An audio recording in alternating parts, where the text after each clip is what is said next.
Welcome back. Former President Trump expected to meet with Senate Republicans while in D.C. Thursday for a business roundtable.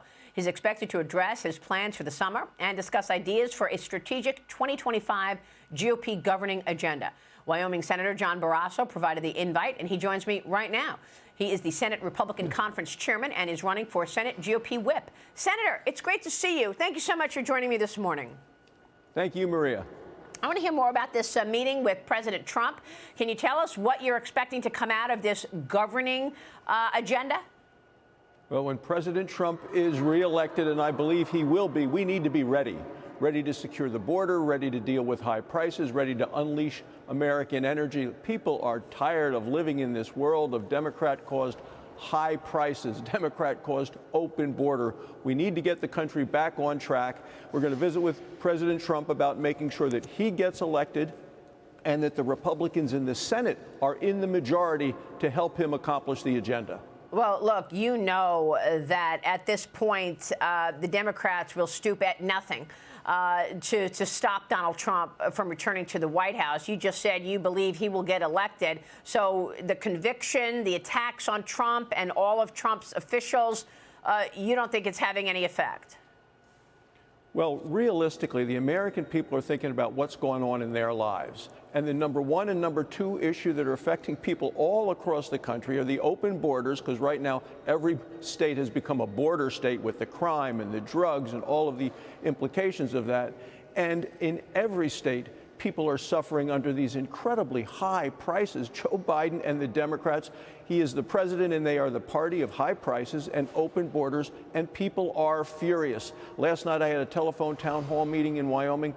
Thousands of people on furious about both of those things. I was all around the state of Wyoming last weekend, meeting with coal miners, meeting with ranchers, the people that keep the lights on, the people that keep food on the table, furious with what has happened under this administration.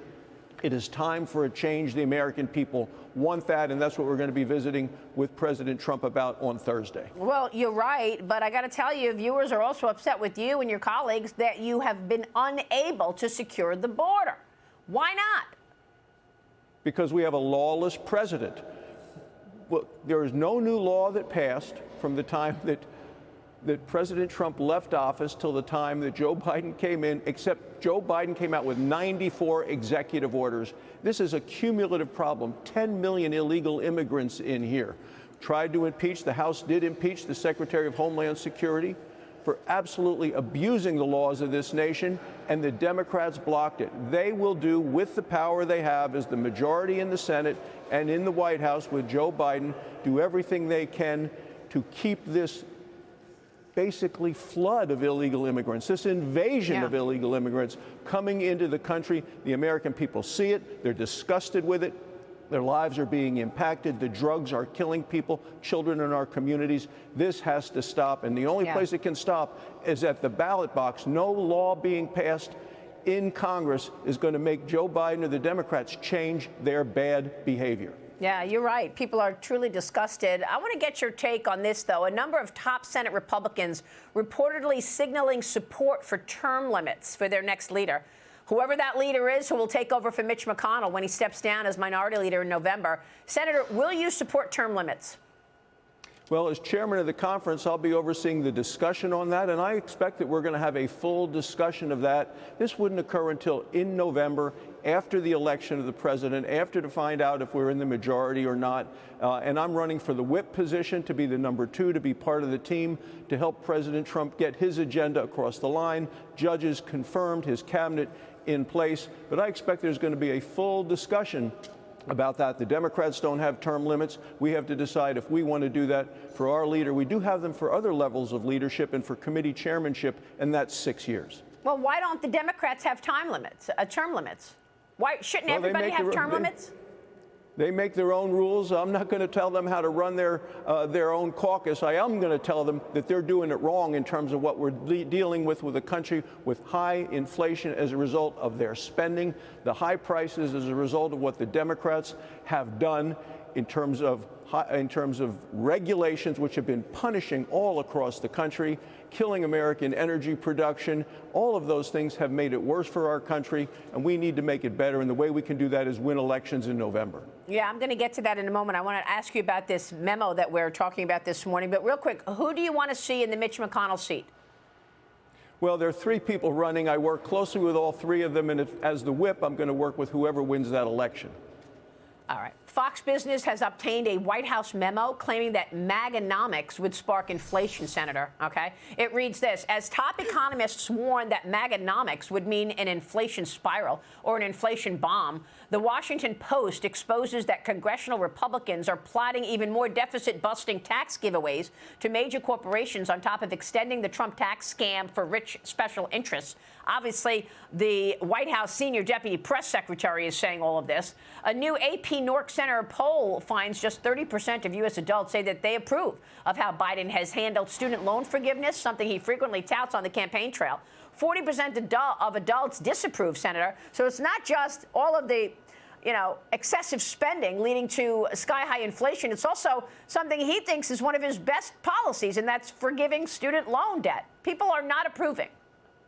No, people don't approve of this president on so many levels, and they view President Trump as much more able to deal with the problems affecting them directly. So I've seen this memo. What the White House doesn't point out is they've said if in his second Biden term, it would be the highest tax raises in the history of the country. They want to get rid of all of the tax cuts in the Jobs Act that we brought into place as Republicans that gave us the best economy in my lifetime.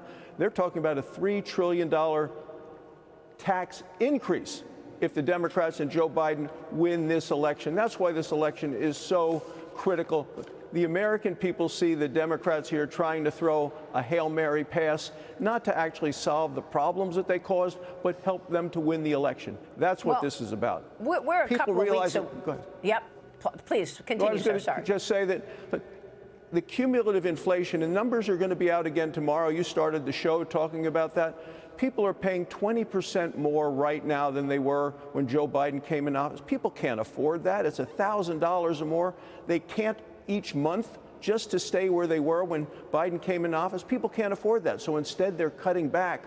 There was a story yesterday, I think on your show, that talked about fast foods. We used to think of fast foods as something, grab and eat and go. People now view that as a luxury because they just can't afford the things they've done in the past under Joe Biden's high prices, and this inflation is just cutting into everyone's paycheck and into their lives. Well, they're trying to blame President Trump. You saw the report. They're talking about MAGAnomics causing inflation.